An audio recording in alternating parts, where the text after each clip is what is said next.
The first thing they saw was the shoe. It was hanging just inside the hollow of the tree, caught at an angle that didn't make sense. 4 boys, out in Hagley Wood to poach bird eggs during the war, had chased one another between the trunks until one of them spotted the wych elm. It was huge and twisted, its bark split open like a mouth. Curious, he pulled himself up and peered into the hollow. He expected to see a stash of eggs or maybe a bird's nest. Instead, the shoe rested on top of something pale. It took him a second to realize he was looking at a human skull. Strands of hair clung to the bone.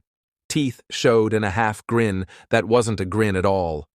For a frozen moment, the boy just stared. Then he dropped back down, scrambling through leaves and branches, tripping over his own feet as he yelled for the others to run. It was 1943, and England was deep in the pressure and distraction of war. Air raid sirens, ration books, and blackout curtains filled most people's thoughts. Hagley Wood, near Birmingham, was just another patch of countryside where kids slipped away from home and men cut through on their way to work at the foundry. But that afternoon, the boys' discovery turned it into a crime scene. At first, they didn't tell anyone. They were trespassing and scared of being punished. Only later, when fear wore down their silence, did they speak up. Police and forensic experts went out to the Wych Elm with wartime torches and canvas bags, climbing the same twisted trunk the boys had climbed. When they looked inside, they saw the skull nestled deep in the hollow, resting on top of a collapsed skeleton. The remains were removed piece by piece. Inside the tree, investigators found almost an entire skeleton, a shoe, scraps of clothing, and shreds of taffeta stuffed into the mouth. One hand was missing. A search around the tree turned up bones buried nearby, phalanges and metacarpals that matched the missing hand. Whoever had put the body in the tree had taken the time to hide that hand separately. Professor James Webster, the pathologist called in to examine the remains, estimated that the woman had been dead for at least 18 months, possibly up to 3 years. The bones suggested she was in her mid-30s, about 5 feet tall, with light brown hair. Wartime conditions made identification difficult. Many people had been displaced, evacuated, or gone missing for reasons unrelated to crime. But one thing stood out in Webster's report. She had almost certainly been placed in the tree while her body was still warm. The opening of the hollow was too narrow to admit a body that had gone rigid with rigor mortis. That meant she was stuffed inside very soon after death, folded into the trunk like a parcel. Webster also believed the taffeta in her mouth pointed to asphyxiation. Whether she was strangled or smothered, the implication was the same. Someone had silenced her and used the tree as a hiding place. Police checked missing person reports from surrounding counties. They looked for women who matched the height, approximate age, and condition of the teeth. Dentists were questioned. Families were contacted. No one produced a match. Clothing fragments suggested lower working class or casual wear. Nothing distinctive enough to mark her as wealthy or well-known. She carried no jewelry that survived, no handbag, no papers, nothing to tell investigators who she had been. The war didn't make the investigation any easier. Resources were thin. Men who might have walked those woods were overseas. Records were incomplete or delayed. Nighttime blackouts and the constant threat of bombings kept attention focused on survival. Still, local detectives tried. They checked itinerant workers, women known to frequent pubs and dance halls, and anyone who had disappeared between 1941 and 1942 without explanation. Then, the writing appeared. In 1944, graffiti showed up on a wall in nearby Old Hill. In large, shaky letters, someone had scrawled a question. Who put Bella in the Wych Elm? The name was new. The implication wasn't. Someone, somewhere, had decided to give the woman in the tree a name. Similar messages began appearing in other parts of the West Midlands.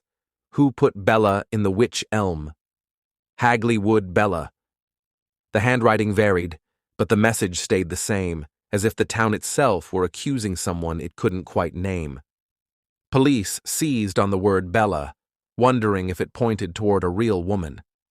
One theory suggested she might have been a local barmaid or prostitute who worked near Hagley. Another rumor tied her to a Dutch woman named Clara Bowerly, possibly involved in espionage, who had reportedly vanished around the same time in a country already on edge from spies, propaganda, and rumors of secret agents. The spy theory found life quickly. Some believed Bella had been killed for knowing too much or for working with the wrong people. But solid evidence never followed. The spy theory hinged on scattered memories and second-hand statements. The barmaid theory relied on hearsay. No one produced concrete proof that any specific woman with the name Bella or Clara had walked into Hagley Wood and never walked out. No missing person report lined up neatly with the bones pulled from the tree. And after the war, records that might have helped confirm or deny these stories were lost, destroyed, or buried in bureaucracy. What investigators did know remained stubbornly simple. A woman in her 30s died sometime in the early 40s. She was likely asphyxiated. Her body was placed inside a hollow wych elm in Hagley Wood while still warm, and one of her hands was buried nearby. The war raged on around her. Aircraft crossed the sky overhead. Trains rattled past loaded with troops and supplies, and no one reported seeing a killer hauling a body into the woods. The boys who found her grew older, carrying the memory of that skull in the tree with them for the rest of their lives. Villagers in the surrounding area avoided the spot or else visited it in the way people visit haunted places, daring themselves to get close. Over the years, new generations learned the phrase before they learned the details. Even people who didn't know the full story could repeat the question scrawled on brick in the 1940s. Who put Bella in the wych elm? Forensic reviews in later decades didn't add much. The remains were reportedly stored, then lost. By the time modern techniques could have offered a better profile, there was nothing left to test. Names came and went in newspapers, each presented as a possible match. A Birmingham woman who vanished after an argument. A foreign national rumored to have been involved with black market deals, a traveling performer. Each theory rose, made headlines, then faded when no firm connection could be made between a real woman and the skeleton in the tree. The graffiti, on the other hand, never completely stopped. From time to time, the question has reappeared on walls, bridges, or near Hagley Wood itself, painted or chalked by someone who heard the story and couldn't let it go. Locals still talk about the case, passing it along as a mix of memory, rumor, and inherited fear. Parents warn children not to stray too far into the woods. Walkers glance at the trees a little differently, wondering which one once held a secret that never should have been there. Somewhere between wartime chaos and small-town silence, a woman died and vanished into a hollow elm. Officially, her case remains unsolved, her real name unconfirmed. Her bones were given a nickname, then lost. Theories came and went. The only thing that endured was the question, painted on a wall more than 80 years ago and echoed ever since. Who put Bella in the wych elm? And more than that, who was she before the tree swallowed her up? Thank you for listening to The Lantern's Tale. Subscribe for more true stories, if you dare.